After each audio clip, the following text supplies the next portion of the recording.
Apple just released 4 new models for the iPhone 17 lineup. In today's video, we're going to be discussing the major differences between each model, pros, cons, and then we're going to be finally kind of ending the video with what I recommend you guys buy depending on your needs. So as we start off, we actually have 4 models this year for the iPhone. We have the iPhone standard model, the 17 series. We have the iPhone 17 Air, we have the 17 Pro, and we have the 17 Pro Max. Usually in the past, we've seen kind of a cookie cutter outline of the iPhone standard, a Plus, and then a Pro series. But this year we have some outliers that are kind of niching towards certain audiences with some pros, but some heavy drawbacks. The first thing is we're gonna start off with the iPhone 17 standard. The iPhone 17 standard starts off at $900. This means that this is going to be for a very generic and kind of universal audience looking for some upgrades that the iPhone 17 this year actually delivers on. The iPhone 17 standard comes with a 3000 nit brightness screen and a 120 hertz refresh rate for the screen. Now it does have the 48 megapixel camera with the 2 optical zooms, so if you guys are kind of looking for just kind of the basic best bet, this is really where that's going to shine. We have the iPhone 17 Air, which is the biggest outlier of this year. The 17 Air starts off at $1,000, and the 17 Air definitely has some huge upsides, but then the downsides, unfortunately, in my opinion, are really just something to consider and slow down before purchasing the phone. The 17 Air does come with a 3000 nits brightness screen, and the screen also has the 120 hertz refresh rate, but it also is a 6.5 inch display. A 6.5 inch display with the weight of the iPhone 17 Air could actually be a home run for a lot of users, and we'll get into that in just a second. We then have the 17 Pro models, which really combine a new design that Apple really kind of formulated overnight almost for this new phone. The 17 Pro and Pro Maxes have this new plateau and then some new colors without featuring a black color. The Pro and Pro Maxes both have basically the same exact phone here. They're really not any big difference. Similar, unsimilarly to the iPhone 16 Pro and Pro Max, there really is nothing that separates the Pro and Pro Max here besides how it feels in your hand. So the Pro is going to have a 6.3 inch display and 6.9 inch display. You do get your 3000 nits of brightness, and you are also going to get your 120 hertz refresh rate. And it also comes with an anti-reflective coating, which is going to help you see it in broad daylight. However, if you haven't caught so far, all the iPhones this year do have the 3000 nits of brightness and the refresh rate. So at the end of this video, we are going to be kind of talking about who it should buy what, because there are some big jumps we've seen, but there are also jumps that kind of extend throughout the whole lineup. So the jumps that you guys are looking for and likely to consider before buying, we'll talk about at the end. So the Pro is going to have something that we haven't seen before in an iPhone, which is a vapor cooling system. So the iPhone 15 Pro, if you guys don't remember, had the issue with overheating, and I actually went into a store and felt it because I wanted to see if it was just a gimmick, and the iPhone was pretty warm. So people are complaining about overheating iPhones, and titanium is really to blame per the keynote on Tuesday. What this means is that Apple kind of took it into their own hands and developed this new style that actually has aluminum. The iPhone 17 standard this year also has aluminum, but then similar to what I said a minute ago, the Air is the only one this year that has titanium. But the Pro and Pro Maxes do have aluminum, which Apple and Tim Cook claim helps dissipate heat. Vapor cooling system basically means that they use a very small amount of water to actually cool down the phone while you're using it. This is going to make performance better, improve your overall experience, and overall I think it's going to be a completely different ball game for those of us who use our phones day to day and all day, which is basically all of us. Now the iPhone 17 Pro is essentially going to be the same we've always seen in all the upgrades so far. You get the A19 processor, so that you get 12 gigabytes of RAM this year, which I believe is a jump. But in terms of really which iPhone you guys should buy, and the biggest advantages and disadvantages come down to this. So the iPhone 17 standard is really going to be a niche down phone for those of you guys who are universal and average consumers.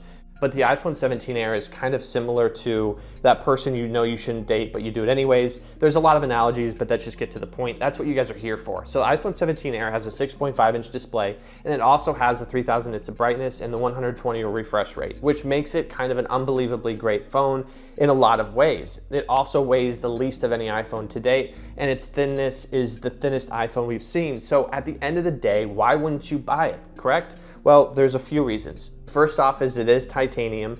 You are not going to get any sort of heat dissipation from this phone.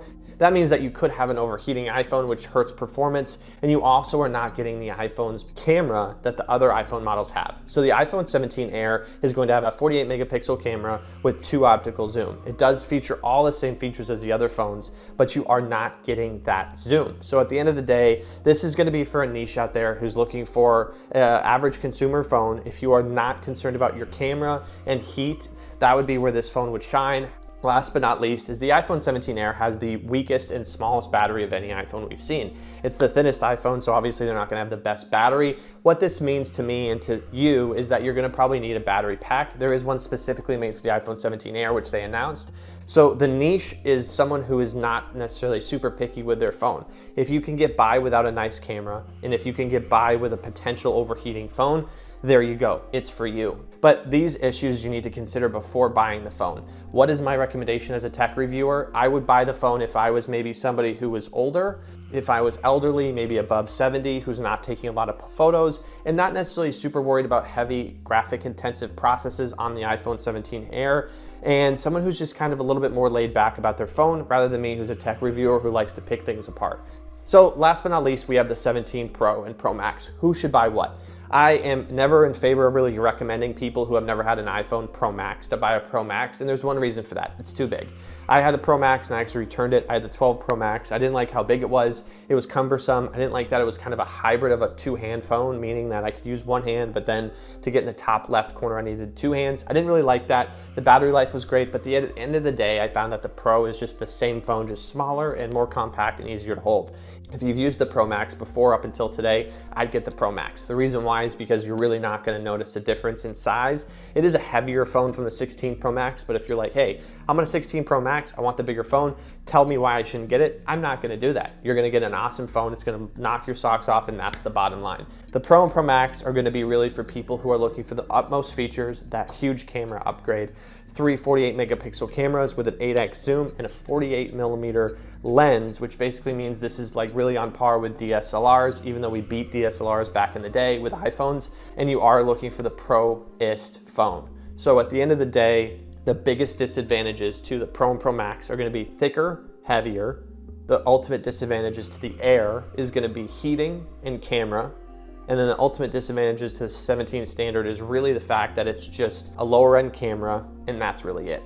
The vapor cooling system is only on the Pro and Pro Max, so that is something to consider before buying. However, my ultimate recommendation at the end of the day is this. I have two recommendations for you. I am not going to coherently suggest you buy a 17 Air unless you are someone who is knowingly understands the downsides to that phone, because in my opinion, the heating and the camera and the battery are kind of a trifecta of problems with that phone that I don't recommend it really to many people.